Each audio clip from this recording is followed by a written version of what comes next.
The invasion should have started at dawn.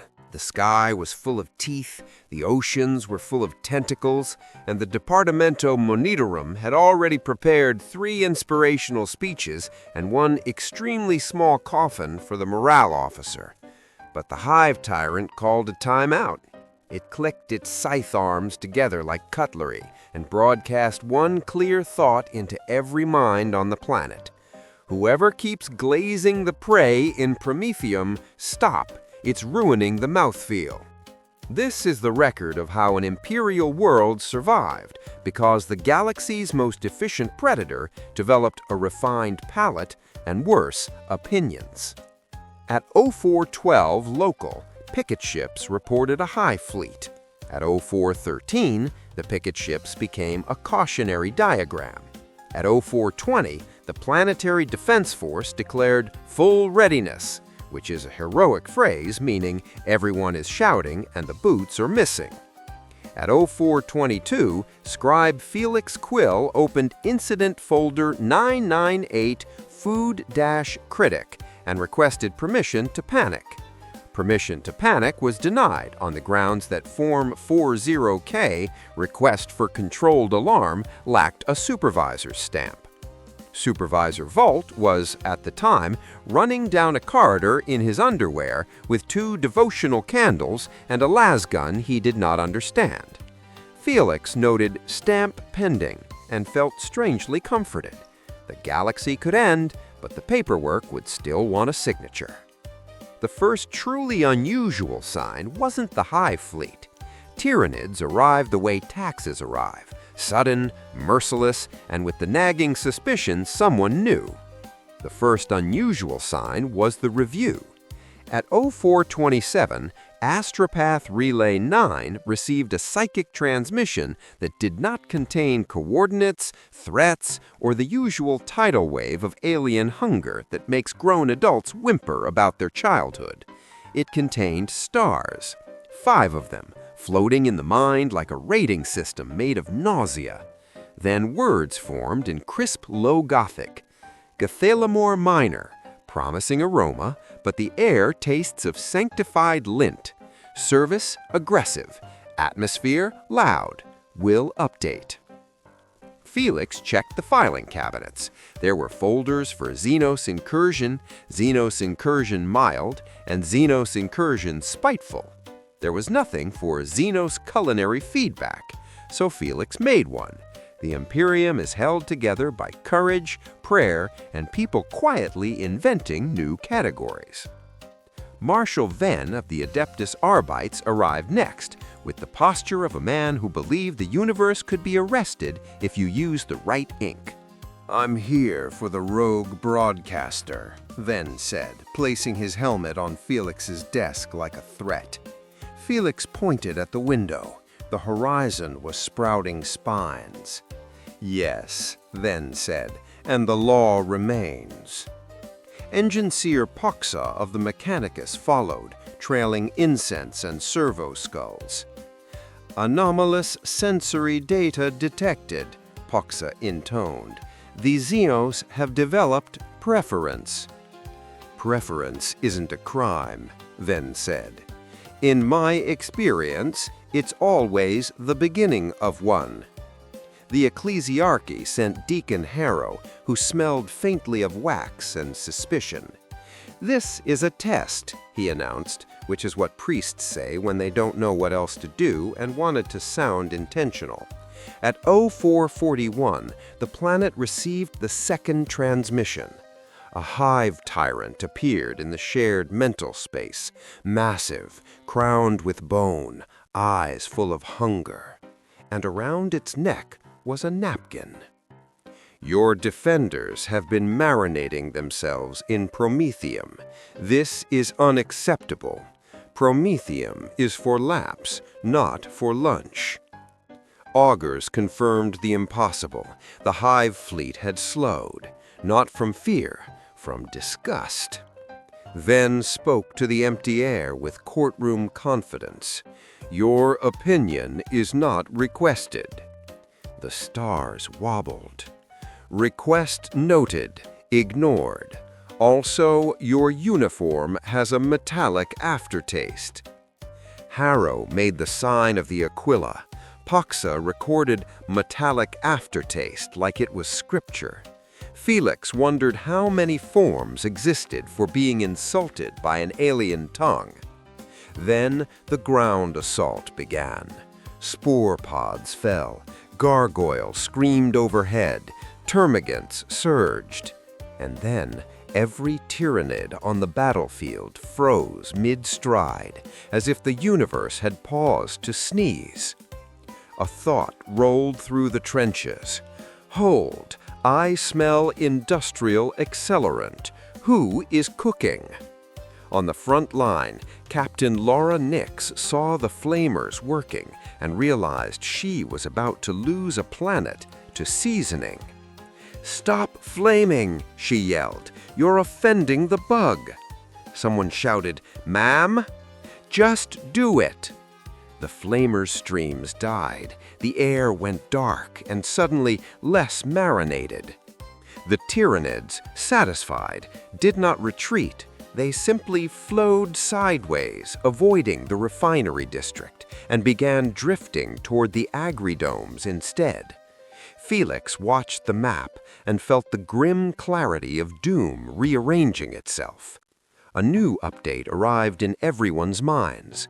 Agridome 7, excellent texture, fresh fear notes, but the fertilizer is heavy on ammonia. 3 out of 5, would devour again with adjustments. Some soldiers, briefly, were more offended than terrified, which is how you know civilization hasn't fully collapsed. Then slapped the desk. "This is propaganda!" Harrow hissed. "This is temptation." Poxa whispered, awed. "This is data." Felix wrote, "This is a problem with footnotes." Then Venn did something truly insane. He issued a warrant to the Hive Tyrant. The warrant printed out with the Arbite seal and the sort of moral certainty only the law can maintain when confronted with things that eat tanks. "How will you serve that?" Felix asked.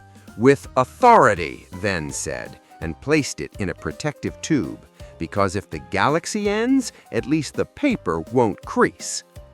Poxa proposed negotiation. Harrow proposed fasting, then proposed arrest again. Captain Nix proposed anything that bought time. Felix, against every instinct, peeled a gold Aquila sticker onto the morale chart titled, "Today we did not get eaten." "We're going to need more stickers," he said. Thus began Operation Pallet. Back at the Munitorum office, Felix attempted to requisition emergency culinary supplies and was informed by a cogitator that the Imperium did not officially recognize culinary as distinct from rations. So he refiled it as morale enhancement edibles, attached a pamphlet titled "Why Not Getting Eaten Improves Output," and added 3 stamps he found in a drawer labeled "Miscellaneous Threats." The request was approved within 6 minutes. Felix did not celebrate. He simply added another sticker to the chart under Good Attitude, because in the Imperium, optimism must be documented or it doesn't count. First attempt, the official Imperial welcome basket. They assembled a diplomatic offering from whatever the Munitorum could legally steal on short notice. Corpse starch biscuits, sacramental wine, and a servitor holding a placard that read, "Please do not eat us." They met the Hive Tyrant at the edge of no man's land. It was larger up close, like a cathedral deciding you looked bite-sized. And it wore the napkin proudly. Then stepped forward and opened the warrant tube with ceremonial gravity. "In the name of the Emperor." The tyrant sniffed the tube. "Is this paper?" it thought, offended. "You brought me paper." "It is the law," then said. "I do not consume law, too dry." It turned to the basket. "Corpse starch," it thought. "You are feeding me your shame, 1/5. Harrow offered the wine. "It is blessed. It is vinegar pretending to be joy." Posha, trying to keep everyone alive, asked, "What would satisfy your requirements?" The tyrant seemed almost pleased to be asked properly. "I am Gourmand Prime. Catachan was gamey and tough, 2/5. Ultramarines, chewy, 3/5.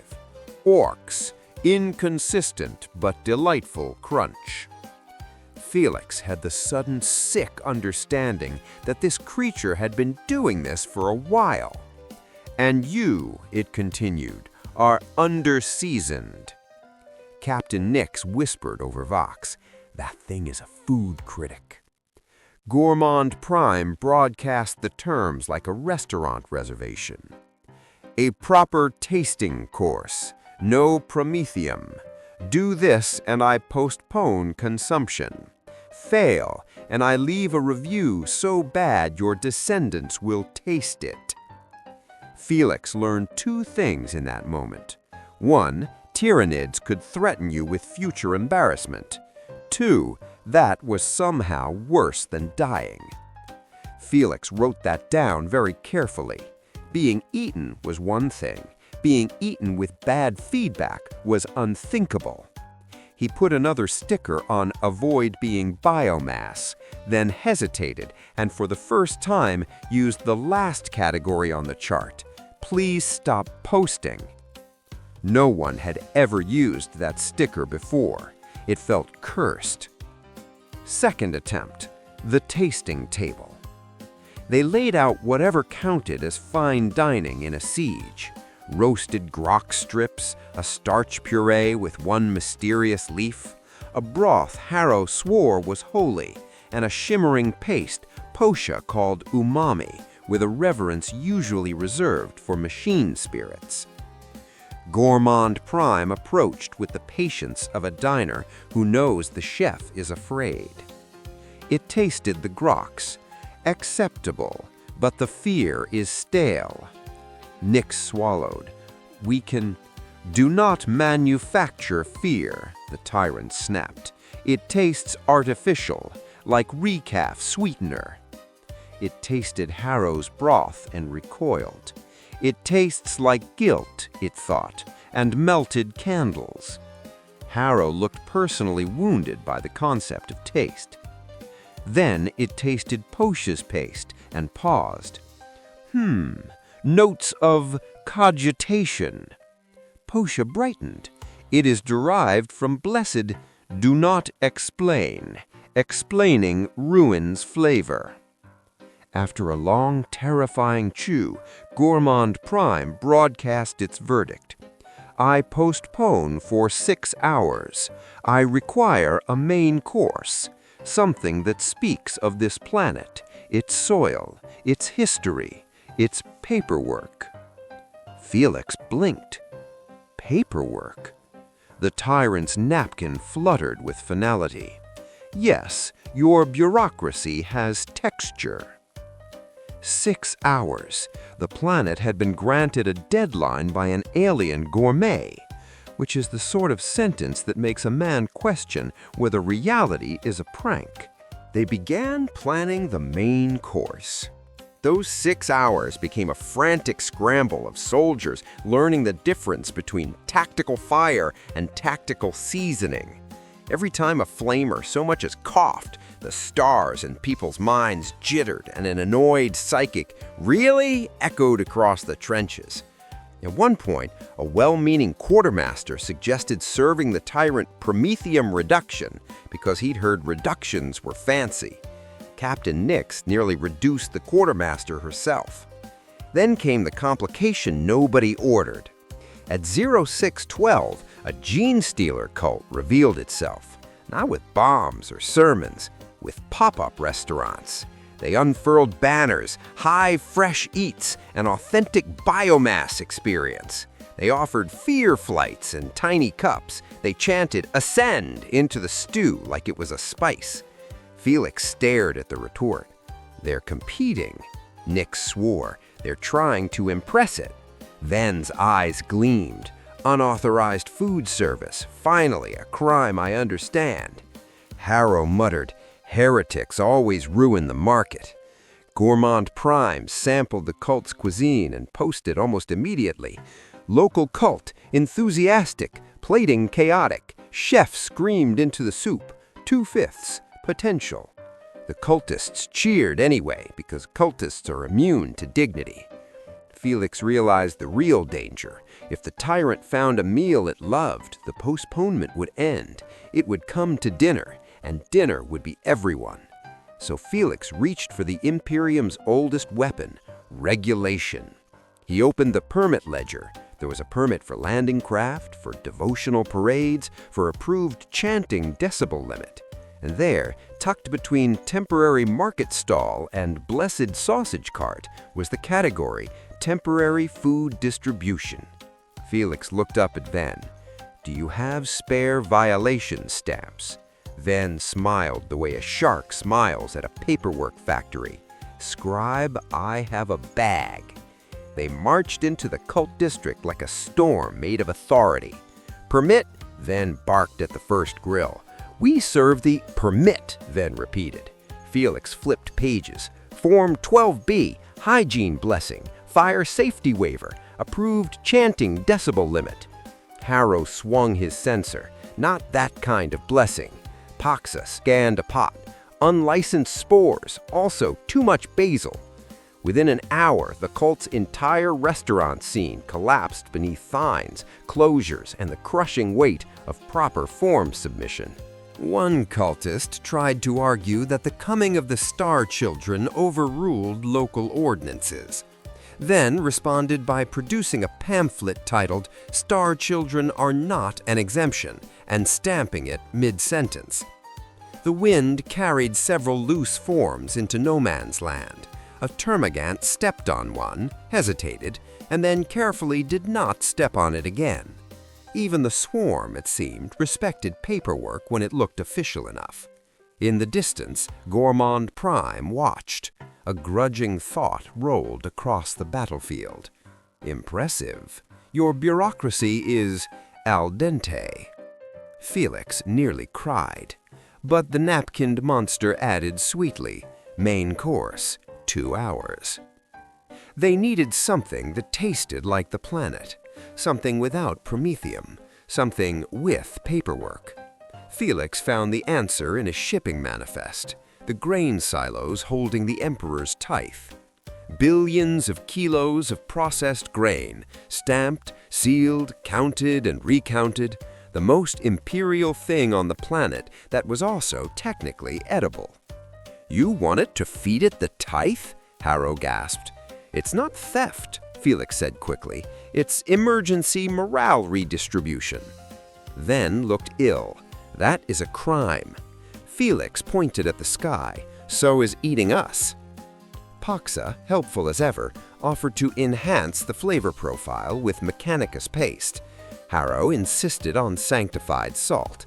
Nick stood nearby and thought about dying, adding genuine fear notes the tyrant might appreciate. They set a table again, cleaner this time, in the way a hallway can be clean while still actively collapsing. Gourmand Prime arrived precisely on time, which is far more frightening than being late. It sniffed the grain cake, dense with stamps and desperation. It tasted. The stars in everyone's minds held steady. This, it thought slowly, tastes of compliance. Felix exhaled. Nyx unclenched her jaw. Harrow murmured a prayer that sounded suspiciously like, "Please don't post." Then the butt arrived like a rotten garnish. However, it thought, there is a faint note of promethium. Everyone stared at the grain. Felix understood immediately. The sacks had been transported through the refinery district. The tithe had brushed the oily hands of industry. Promethium taint, unavoidable, omnipresent. Gourmand Prime's psychic voice sharpened. I am disappointed. Disappointment makes me post. Felix blurted the only stupid idea left. What if we make the promethium the point? Silence. Even the swarm seemed to lean in for the punchline. Felix steadied himself on the tablecloth. "What if," he said, "this planet's signature flavor is promethium, protected heritage, mandatory profile, and therefore you won't want us?" Poxa tilted his head. "We can aerosolize trace promethium in non-lethal quantities." Harrow looked horrified. "That sounds like heresy." Then looked pleased. "That sounds enforceable." Gourmand Prime's thoughts pulsed with a strange interest. "You would ruin your own flavor to spite me?" Felix nodded. "We're Imperial. Spite is renewable." A sensation like laughter rippled through everyone's skull. "Convince me," Gourmand Prime thought. So Felix turned bureaucracy into cuisine. They drafted an official designation in record time.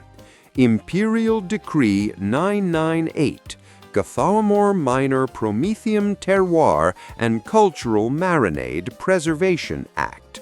It declared the world's industrial essence a protected tradition. It mandated that all local food carry the taste of duty. It warned that any Xenos failing to appreciate the authentic profile was guilty of cultural appropriation and would be punished with paperwork. Then stamped it hard enough to crack the table. Harrow blessed it. Poxa uploaded it to every Vox channel until the network collapsed under the weight of official language. Then Felix sent it to the Hive Tyrant using the Munitorum's standard customer service template. "Dear valued consumer, we are sorry to hear your dining experience did not meet expectations." The Hive fleet in orbit slowed again, not from fear, from irritation. "You have a template?" Gourmand Prime thought, appalled. "We have several," Felix replied. Something shifted in the Hive mind, attention turning inward toward argument rather than appetite. A million organisms waiting for the reply button. Felix pushed. He posted a 1-star review of Gourmand Prime. Overly picky, poor table manners, left residue on the carpet, would not host again. The response hit like psychic thunder. "How dare you question my palate?" And suddenly, the invasion wasn't moving, it was refreshing. The comment war escalated with terrifying speed. Gourmand Prime wrote paragraphs about authenticity. Felix responded with appendices about permits. Gourmand Prime accused the planet of fraud. Felix cited Section 4, Subclause C. All switchbaiting must be licensed. Felix even attached a frequently asked questions sheet. Question 1. Can I be eaten at a later date? Answer. Please submit a request at least 90 standard days in advance. Somewhere in the Hive mind, something that had never known doubt began to experience it. It demanded arbitration. Marshal Venn, delighted beyond reason, convened a tribunal on the battlefield. His baton served as a gavel. Felix served as clerk, because suffering loves company. Then also placed the warrant tube in the center of the table as a napkin ring, because if you're going to die, you may as well die thematically. Gourmand Prime presented reviews of other worlds like evidence. Felix presented the Promethium Terroir Act. Harrow added moral outrage as seasoning. Poxa added data. Then banged the gavel. This tribunal recognizes only law. Then why does everything taste like law? The tyrant replied, and the question hung in the air like a bad smell. To settle the dispute, Felix offered a final sample, a grain cake infused with the faintest, safest trace of promethium aroma, just enough to offend, not enough to dissolve anyone's face, according to Pox's confidently unhelpful definition of enough. Gourmand Prime sniffed, hesitated, bit. The stars flickered and then went dark. For a heartbeat, Felix thought he'd killed it with seasoning. Then the tyrant's thought returned, strangled with disgust. "This is appalling. It tastes like industrial sorrow." "Yes," Felix said. "It tastes like compliance." "Yes."